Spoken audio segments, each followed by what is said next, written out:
up, y'all, and welcome to part 12 of the Colombia vlog series.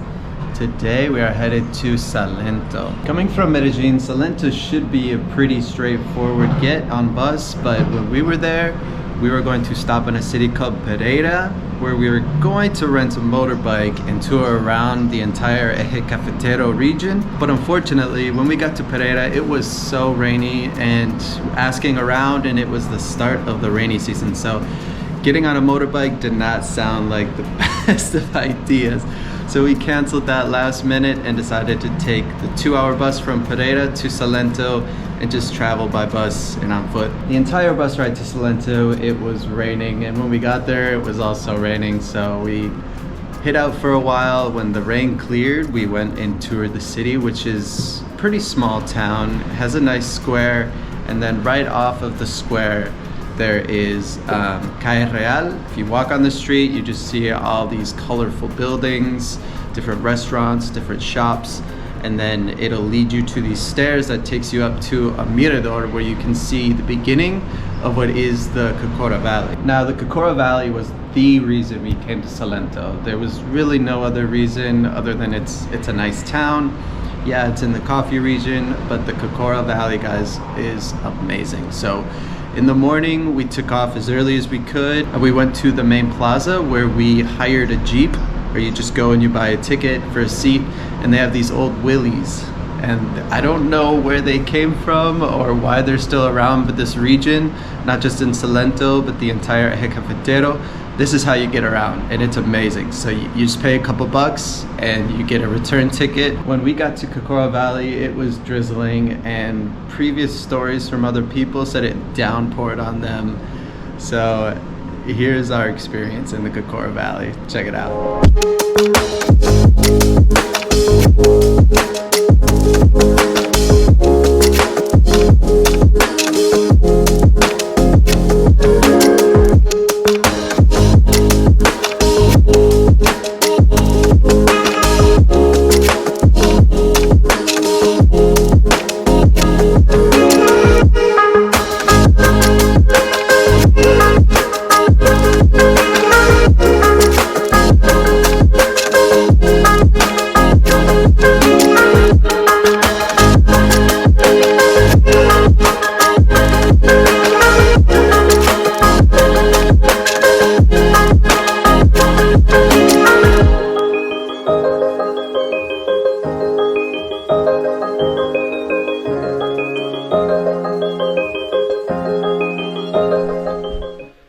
So today we are in Cocora Valley, just outside Salento, and it's famous because of these unique palm trees that can grow up to like 200 feet tall.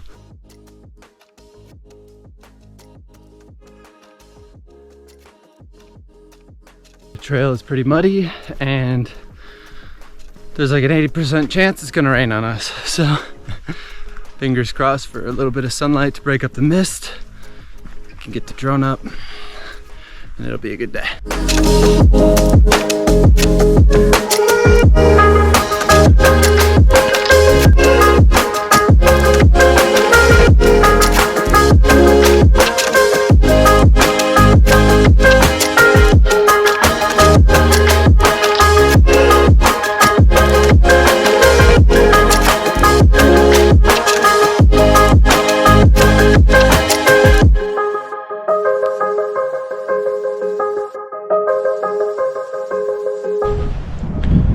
So guys, unfortunately the mist rolled in, which means it's probably gonna rain soon.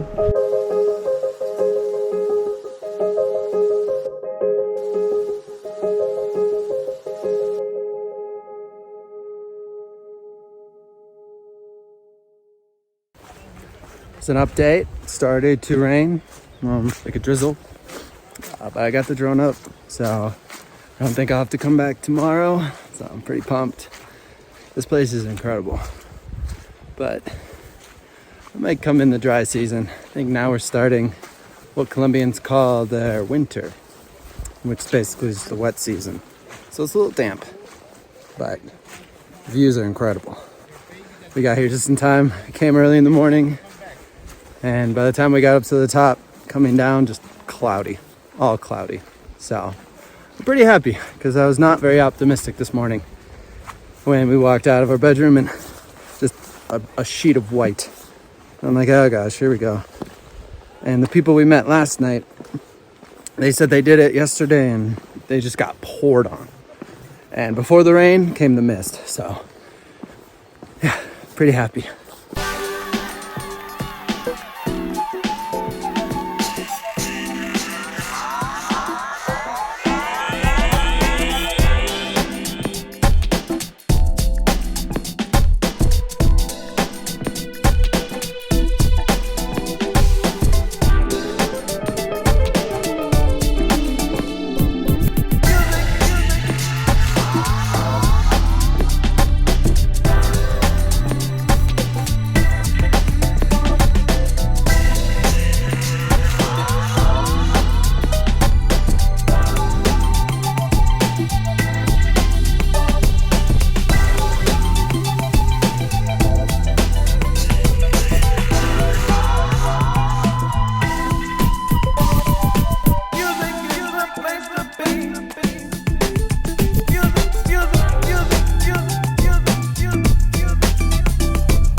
Upon returning, we just hit the shower, took a quick nap, and then later that night we went out to try the national sport of Colombia, which is called Tejo. And this was a really interesting experience, and we definitely did not play with the locals. It was pretty quiet and empty when we got there. So the guy had plenty of time to show us his love for the sport and explain to us exactly what the rules were, and then tell us that the line that we were throwing from was maybe a third of the distance that the locals played from, but which is good because how you play Tejo is you have these big thick pucks like things and then a backdrop of clay, and then on the clay there's this metal ring, and in the ring they have these pieces of paper that look like American paper footballs, and they're filled with explosives. They're filled with gunpowder basically, and they make these, and then you throw the puck, and you're trying to get it as close to the ring as possible, and then the main goal is to actually hit it and see it explode. It's not as easy as it looks, but it's super fun, and your fingernails just get full of clay. So it was an interesting experience. I wish I would have gone back and seen the place full at like midnight or 1 o'clock, full of drunk Colombians playing this game with so much enthusiasm. Well, that wraps up our time in Salento and our first stop on our tour of the Eje Cafetero. In the next vlog, we're gonna have Finlandia and Santa Rosa de Cabal, which has some amazing hot springs, so make sure to check out the next vlog.